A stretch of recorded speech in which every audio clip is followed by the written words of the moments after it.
Hey, what's up, y'all, and welcome back to Morgellons discussion and microscopy videos. I'm your host, Jeremy Murphy, and today, man, I want to give a shout out to my friend Ben, who got me a whole Bitcoin. See that right there? That's a look. I got I got a whole Bitcoin right here. Thanks, Ben. Appreciate you, man. This is awesome. Go buy me a car. All right, so I'm just gonna jump on here real quick before I try to go outside and fix the lawnmower, but I'm not going to mow it because the doctor hasn't cleared me on the leg yet. But I wanted to respond to Living with Morgellons. Chris, he had posted a video challenging people to answer 5 questions. Chris, I'm sorry, man. I found 4 questions, but I didn't find all 5. So hit me back up and let me know what's going wrong, and I'll try to get the last one in here. But yeah, I'm going to answer these 4 questions, and we're going to do that today.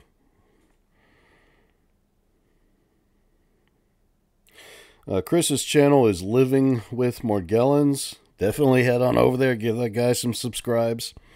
I like his videos that he's got up, actually, and he hasn't been mean to me.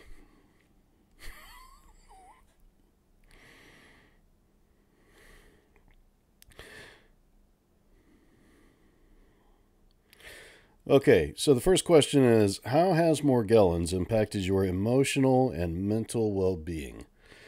Well, I don't really think it had an impact one way or the other. I mean, it's a skin condition. So, when I found out about it, I got wrapped up in a bunch of craziness with people who thought it was this, that, or the other. But when I started watching the scientific conferences and particularly Marianne Middlevine's research, when she got up there and explained what was going on, that's when it really cleared up for me. So I think in the sense that it led me to seek out a functional medicine doctor and a Lyme literate practitioner, because I have had extensive tick exposure growing up and had direct tick bites, and my doctor was able to elicit that infection, the tick-borne relapsing fever, which is associated with Morgellons. It's not all Lyme disease. That actually cleared up a lot of the other cognitive and emotional problems that I was having.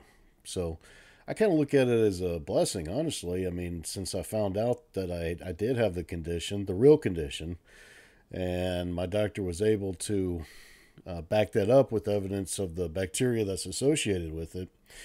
When I started getting treatment for it, it cleared up a lot of the cognitive and emotional problems I was having, like memory loss, low-lying level of aggression, confusion, making dumbass decisions.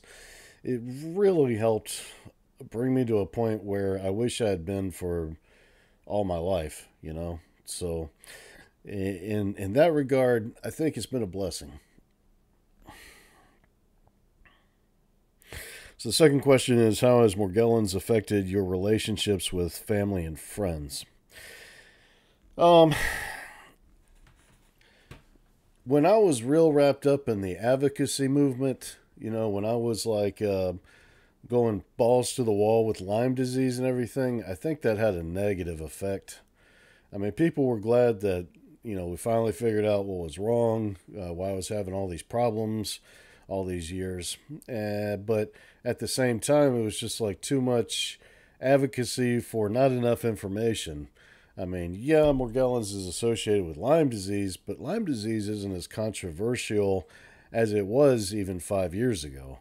The CDC finally came out and said that it's associated with congenital transmission.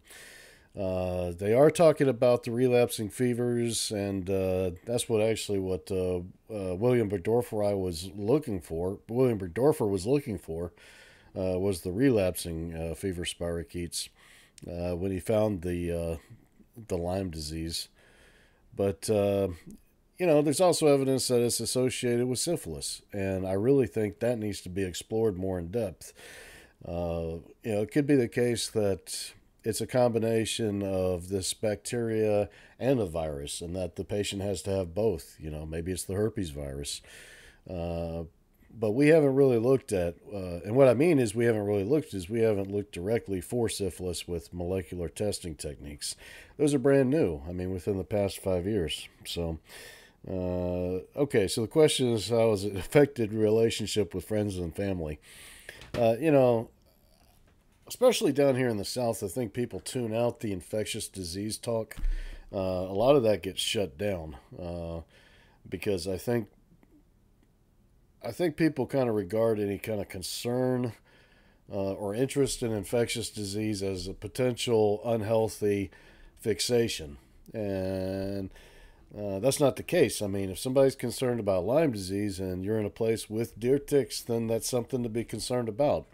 In 2021, people should be concerned about syphilis, but really it comes down to the balancing act of, okay, yeah, you got your problem fixed, but all you ever talk about is Lyme disease and Morgellons, and that's not the case.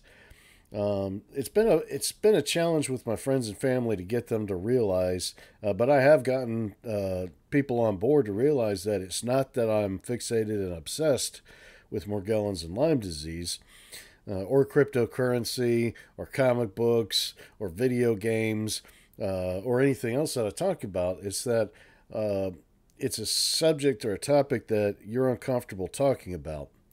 And so the knee jerk reaction is to say, or to feel, or to think, or to even believe that a person who's bringing up the topic of Morgellons is fixated on it.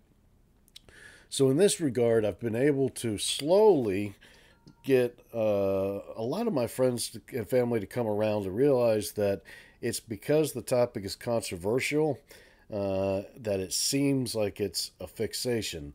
But in fact, it's a real condition, and it's just being passionate about the advocacy that's really what's going on. Now, the only way you can sell that is to have an actual life outside of Morgellons and Lyme disease. And so I do the video games. I have friends. I got a friend that gave me a whole freaking Bitcoin. Gonna buy me a car. And so, yeah, I mean, it's a balancing act to say, okay, I've got my life back, so here's what I'm going to do with it. When I got on treatment, I went back to school. I mean, that's what I should have been doing the whole time, was going to school and learning a whole bunch of shit that I really should have known about a long time ago. But, you know, because of this, but because of the infection, I just had a hard time sticking with classes. I couldn't really retain information. But once all that broke through, I mean, yeah, I really started soaking up some knowledge. So, the ultimate answer is, I think it's definitely helped me reconnect, because getting that treatment, I've been able to connect with people, and they realize, okay, this is a different guy. This guy isn't pissed off at the world. He's not going to go into weird ass mode. Weird ass mode. You show up at at a party and there's a bunch of people and you just turn into a zombie and start acting like a weird ass. You know, that's not going to happen. You can actually engage people, have meaningful conversations. I think it's definitely been a blessing as well, because I've been able to reconnect and connect with people who I was having difficulties with, but who were in actuality my support network. You know, I would never have gotten a whole Bitcoin from my friend Ben if I was still going into weird ass mode. So yeah, I think it's definitely helped a lot. But I had to get treatment. I had to get responsible treatment from an actual doctor, and I had to do stuff outside of the advocacy. I have to play video games, go play disc golf. I'm not ready to have a pet again. My cat died a year ago, and I'm still not over that. So we're not going to do that. But anyways, yeah, that's my answer to the question. It's been a blessing, definitely, for friends and family. What are some experiences that you have had with doctors? I mean, to be honest with you, I just put up a YouTube episode I just put up a rebroadcast of my podcast on YouTube, talking about my experience, why I trust my doctor, and why I like her. And so I'm going to include a link in that in the description below, and you guys can check that out. That'll be my answer for that one. So the last one's going to be how has having Morgellons affected you economically? Yeah, I mean, it's been tough, but to be honest with you, I don't think it's any different than any other diseases like multiple sclerosis or fibromyalgia or Crohn's disease. I mean, all these diseases wipe people out financially. It's not just Morgellons. Morgellons isn't special in that regard. I mean, I guess the difference is it's easier to get support for a lot of these recognized diseases. But once you demonstrate that Morgellons is an actual condition and show people what that is, then they're more likely to want to be open to the helping out. I mean, you got to help them out when they need help. If they got cancer, you need to be there for them, and try to raise awareness. Hey, I mean, there needs to be more cancer research. So I think the trap that a lot of patients fall into who either have Morgellons or mistakenly believe they have Morgellons is they get to thinking that it's special in the regards that Morgellons patients suffer more than any other disease, and that's just not the case. It's not true. I know there are some estimates that say that Morgellons are suicidal at a rate of 800%, but to be honest with you, I'm not so sure if that isn't because of the infection making people depressed. Suicidal people are suicidal. It's not the skin condition, I don't think, that's making them suicidal. I don't think it's the rejection from the friends and family, although that doesn't help. Because, I don't get a lot of help from my friends and family, but I maintain a positive outlook on things because, we're all in this together. When we can start helping each other out, then I think we'll make a lot more progress. But I don't think that's going to happen until we're able to start agreeing on some of the foundations, the foundational principles about Morgellons disease. Number one, it's a skin condition that happens inside the skin with the microscopic fibers. And if you're not demonstrating that, then you probably don't have it. I mean, there's a lot of conditions, a lot of diseases that can cause sores. Cancer can cause sores. Herpes can cause sores. And bullseye rashes, too. I didn't know that, but it's true. Did you know that the herpes virus can cause sores?